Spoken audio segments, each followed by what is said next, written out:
Hello students, today we will discuss numerical based on work and energy. First of all, we will start numerical number first, and numerical number first is calculate work done when a 40 Newton force produces a displacement of 20 meter in the direction of force. मतलब ये कि हमको work done find करना है, ठीक है. We have to find work done. क्या क्या गिवन है? When a 40 newton force produces, मतलब जो फोर्स अप्लाई हो रहा है उस बॉडी के ऊपर वो कितने का है? वो है applied force F of 40 newton. Okay. और displacement of 20 metre in the direction of force, मतलब ये कि 40 न्यूटन का फोर्स बॉडी के ऊपर अप्लाई होने के बाद उसमें जो डिस्प्लेसमेंट है वो 20 मीटर का है, ठीक है. तो we have displacement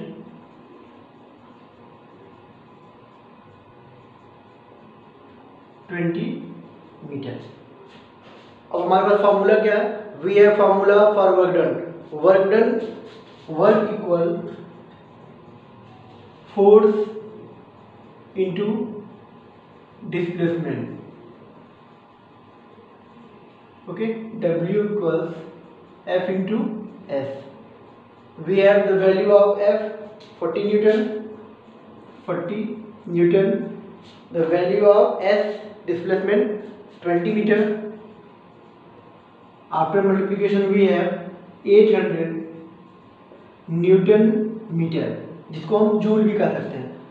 We can write also 800 joule. कितने का वर्क डन हुआ? 800 जूल. इसका मतलब कि इस क्वेश्चन में F की वैल्यू दिया हुआ है, S की वैल्यू, डिस्प्लेसमेंट दिया हुआ है. हमको फाइंड करना है वर्क डन. दोनों वैल्यू को हम मल्टीप्लाई कर देंगे, इजीली आंसर आ जाएगा, ठीक है. Now next question number second. If work done is 2000 joule, we have the value of work done. Okay, W 2000 joule. Okay, how much should be the force? मतलब F की value find करना है. We have to find the value of force. If displacement is 10 meter in the direction of force, displacement is given 10 meter.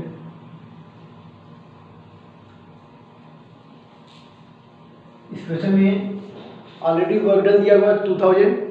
बोला ये जा रहा है कि कितना फोर्स हम अप्लाई करेंगे कि डिस्प्लेसमेंट 10 मीटर का हुआ है, ठीक है, अगर वर्क डन इतना हुआ है तो. Now again we have formula W equal force into displacement. Okay. Now put the value of W 2000 joule. Find the value of F and put the value of S, displacement 10 meter. After solving F की value को find करना है, इस 10 को इधर लाएंगे. Now we have 2000 joule divided by 10 metre. ये solve करने के बाद कितना हो जाएगा F की value? 0 cancel. Then we have 200 joule पर मीटर. और जूल का मतलब अभी आप देखें न्यूटन मीटर, तो फिर हम लिखेंगे F equal 200 newton metre divided by metre. So we have force of 200 newton. मतलब ये कि अगर किसी बॉडी के ऊपर 200 न्यूटन का फोर्स अप्लाई करें, उसमें डिस्प्लेसमेंट 10 मीटर का हो, उसी डायरेक्शन में जितना फोर्स अप्लाई हुआ है, तो जो वर्क डन होगा वो 2000 होगा. Okay. So using formula W equal force into displacement. Okay.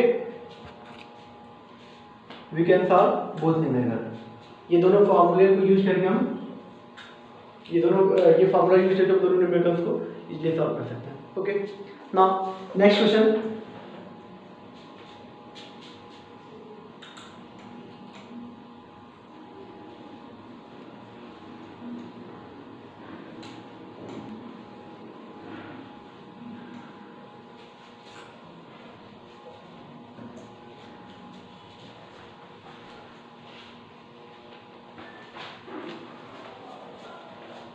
Question number 3.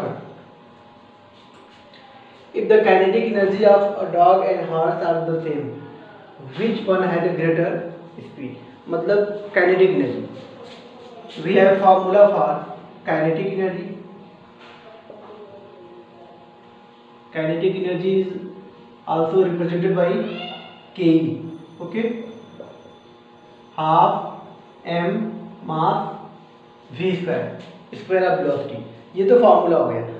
Now kinetic energy of both horse and dog are same. दोनों का सेम है kinetic energy. Okay. Which one has a greater speed. तो किसका speed ज़्यादा होगा? तो ये भी तो देखना होगा कि दोनों कहीं ना कहीं काइनेटिक एनर्जी दो फैक्टर्स पे डिपेंड करता है. First mass of body and velocity of body. Body का मास अगर देखा जाए, mass of dog is less then mass of horse. कहीं ना कहीं हॉर्स का जो मास होगा वो ज़्यादा होगा. जब मास ज़्यादा होगा, ठीक है, तो यहाँ एक चीज़ जो देखेंगे, एट कांस्टेंट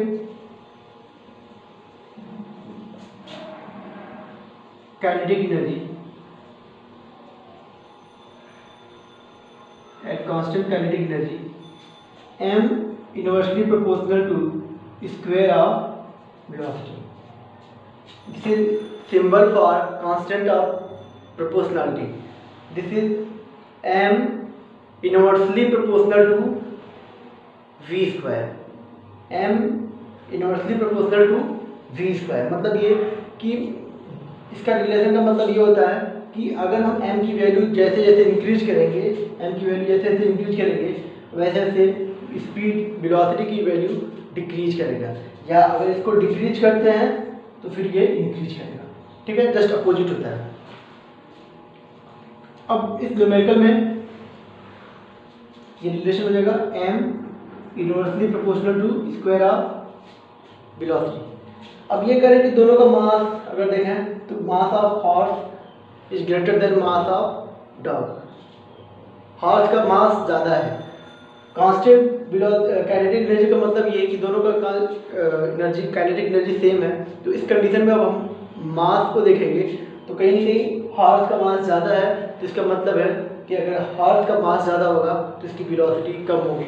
और क्वेश्चन में दिया which one has a greater speed. तो किसका स्पीड ज़्यादा होगा? जिसका मास कम होगा. स्पीड ज़्यादा होने का मतलब मास कम होगा. ठीक है, तो अगर हम ये कह रहे हैं कि मास ऑफ डॉग कम है, इसकी स्पीड क्या होगा?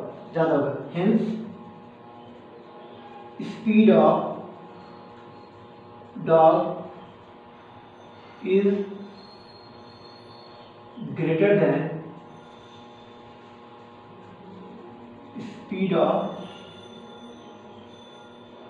horse. ठीक है, तो अगर देखा जाए तो ये मास का कॉन्सेप्ट है जो बताता है, ठीक है, कि अगर मास ज़्यादा होगा तो अपने आप उसकी स्पीड कम होने लगेगी.